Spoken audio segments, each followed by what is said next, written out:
লেনদেন হচ্ছে রাজ ক্ষমতার জোরে। এমনি বলিনি যে রাজ ক্ষমতা দরকার, এমনি বলিনি রাজ ক্ষমতা দরকার। আরে আব্বাস সিদ্দিকী আসবে না, ওই নওশাদকে দিয়েছে, ওটাই থাকবে তোদের সাথে। আমি আমার যেটা করছি করব, কিন্তু তোমাদেরকে ভাবাচ্ছি। তোমরা ভাবো আজকে বিধানসভায় এতগুলো তো মুসলিম এমএলএ রয়েছে, এমপি রয়েছে। এই গত কদিনে, এই গত পরশু দিনে আলোচনা হয়েছে, কারো মুখে কথা নেই। তোমাদের নওশাদ, তোমাদের ভাঙড়বাসী, তোমাদের নওশাদ, তোমরা গর্ব করো তোমাদের নওশাদ।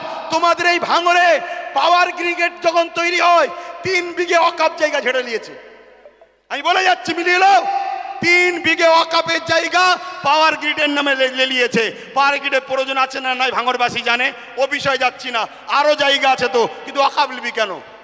কথা বুঝে আসছে? আমি একটা ছোট্ট কথা বলবো। অনেকে বলতে পারে নওশাদ কি করলো, আমি একটা কথা বলবো, ওর আমি বড়, আমার ধর্মীয় হিসাব অনুযায়ী ও আমার জুতো ঘুরি দিতে হবে। ওর বড় ভাই আমি, সম্মানের দিকে। কথা বুঝে আসছে? আমি ওর নাম করতেছি নি। আমি একটা ছোট্ট কথা বলবো, ভাঙড়ে এয়ারপোর্টের নামে জমি নিতে গেছিল, জানেন তো? নিতে পেরেছে? এটা তোমরা বেঁচে, তোমরাই তোমাদের নিজেদের তকদিরকে, আল্লাহর হুকুম তো বটে, করেছো ভালো। কি যদি ও না থাকতো, অন্য কেউ থাকলে একদিন সই করে জমিলে লাখ লাখ হাজার হাজার মুসলমানদের ঘরে উচ্ছেদ হয়ে যেত।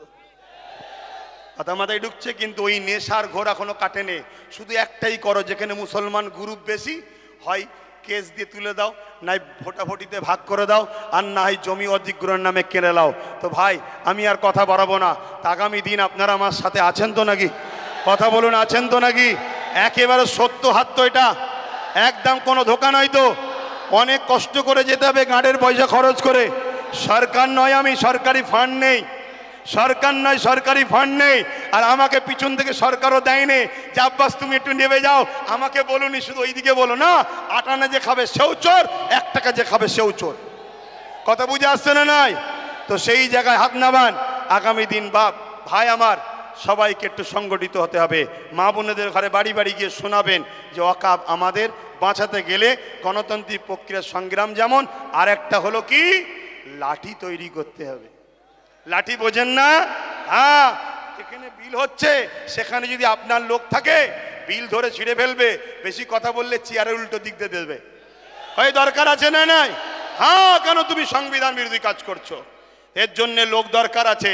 আর এই ত্যাগ স্বীকার করতে আপনাদের ঘরে একটা জিনিস করতে হবে, কি? নিজেদের মধ্যে আমি বড় হব, আমি বড় হব, আমি বড় হবে স্বপ্ন ছাড়তে হবে।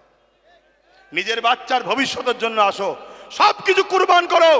লোভ লালসা কুরবান করো, চিটিংবাজি ধোকাবাজি কুরবান করো। 2-4টে গাদ্দারি করেছে বলে চিন্তা করনি। মনে রাখবে, ও গাদ্দারদের চিন্তা করার দরকার নেই। আল্লাহ যেটা করে ভালোর জন্য করে।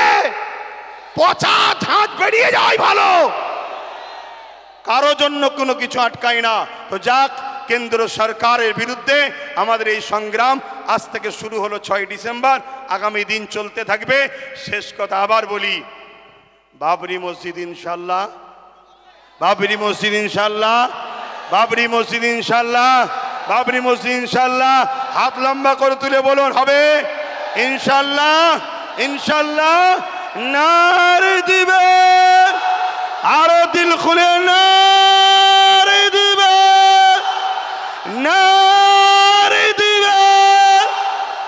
লব্বাইক ইয়া রাসূলুল্লাহ, লব্বাইক ইয়া রাসূলুল্লাহ।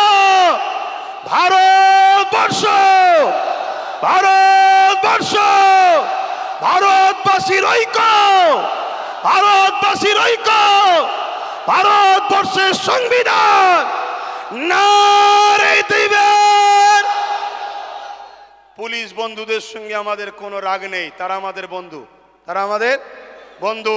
কিন্তু অশুভ লোকের হাতে ক্ষমতা চলে যাওয়ার জন্য পুলিশ বন্ধুরা বাধ্য হয়, পরিবার, চাকরি, নিজের জানের হেফাজতের জন্য আমাদের উপরে লাঠিচার্জ করতে বাধ্য হয়। কথা বুঝে আসছে? তারা আমাদের বন্ধু, তারা কখনো চায় না, তারও তো ঘরে মা বোন বউ বাচ্চা আছে, তারাও তো একটা বদদুয়ার কথা মনে করে যে হাই লেগে গেলে, বদদুয়া লেগে গেলে শেষ হয়ে যাবে, আমার ছেলের ক্যান্সার হয়ে গেলে কি হবে। তাই তারা জুলুম করতে চায় না, কিন্তু বদমাইশ লোকের হাতে ক্ষমতা চলে যাওয়ার জন্য বদমাইশি করছে। কথা বুঝে আসছে? তো যাক, চিন্তা করার কিছু নেই। আমি এখানে সংক্ষেপ করছি।